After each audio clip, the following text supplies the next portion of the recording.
Si vous voulez savoir les emplois les plus demandés au Canada en 2021, restez jusqu'à la fin de cet épisode.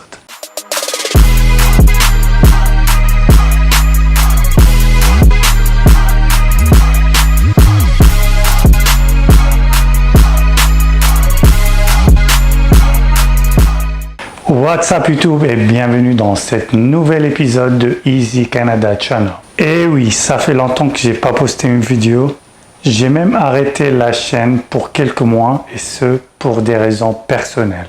Mais vous inquiétez pas, là je suis revenu pour plusieurs vidéos et plusieurs informations comme d'habitude. Donc n'oubliez pas de vous abonner à la chaîne, liker la vidéo et mettre vos commentaires, comme ça vous m'encouragez à faire d'autres vidéos. Et dans cette absence, il y a quand même de nouveautés. La plus grande nouveauté, c'est que je suis maintenant officiellement consultant en immigration accrédité par le gouvernement canadien. Vous allez trouver dans la description un lien pour mon site web. Et si vous êtes intéressé pour prendre un rendez-vous pour vos démarches d'immigration ou une consultation générale, le lien est en bas. Maintenant, revenons au sujet principal de cet épisode. Je vais parler de 4 emplois les plus demandés et ceci d'après mon expérience parce que j'ai déjà vécu dans cette ville au Canada et j'ai pu remarquer qu'avec ces emplois, tu pourras jamais rester en chômage. Je vais citer 2 travails qualifiés et 2 travails pour les non qualifiés, c'est-à-dire ceux qui nécessitent un diplôme universitaire et ceux qui ne nécessitent pas. Commençons par les travails non qualifiés. Le deuxième sera les camionneurs. Les camionneurs au Canada, c'est-à-dire les chauffeurs de camions de grande taille qui transfèrent les marchandises, sont en très grande demande. Et même avec la crise, il y a toujours de l'emploi. C'est un travail à considérer. Le seul inconvénient, c'est que tu seras toujours en route, plus souvent dans tes trajets entre 2 grandes villes. Donc, il faut s'armer par la patience. Le numéro 1 pour les travails non qualifiés qui ont très grande demande, c'est les travails que tu peux faire à la main. Plomberie, mécanicien et surtout soudeur. La demande pour les soudeurs au Canada, surtout au Québec, est en hausse et ils sont toujours en demande. C'est les Canadiens et les Québécois, ils ne veulent pas faire ce type de job.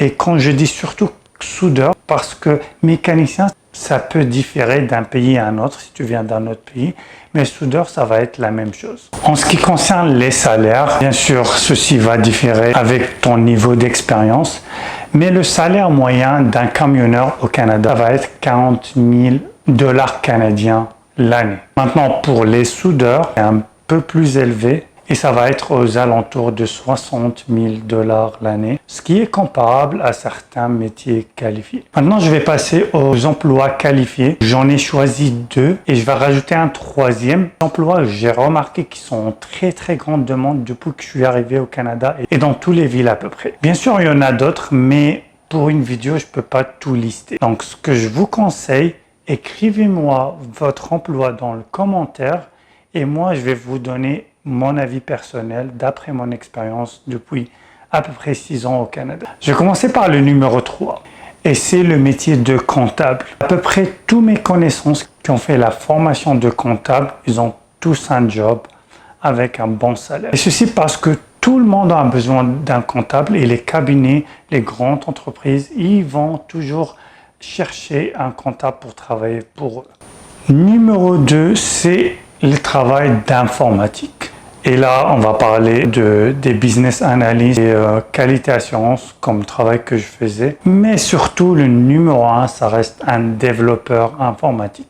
Et donc, en général, les profils techniques qui savent coder et programmer. Et numéro 1, ça sera les métiers de santé, mais surtout les infirmiers. Comparé à un médecin, tu peux avoir ton diplôme plus rapidement et c'est en très grande demande. C'était le cas avant, mais avec la crise, le Canada et plusieurs autres pays aussi, ils vont investir plus sur le domaine de santé. D'ailleurs, il y a des programmes d'immigration juste pour les infirmiers, ce qui explique la demande. En ce qui concerne les salaires, le comptable, le salaire moyen au Canada va être entre 60 et 70 000. Le développeur web en général, avec peu d'expérience, va être 70 000 à 80 000, avec disons 3 à 5 ans d'expérience. Et le salaire pour l'infirmier, ça va être aux alentours de 60 à 70 000. Voilà, j'espère que la vidéo vous a plu. N'hésitez pas à suggérer des sujets de vidéo parce que je trouve des difficultés à trouver un bon sujet qui plaît à tout le monde. Donc, commentez le sujet dont vous voulez que je parle et je serai ravi de le faire.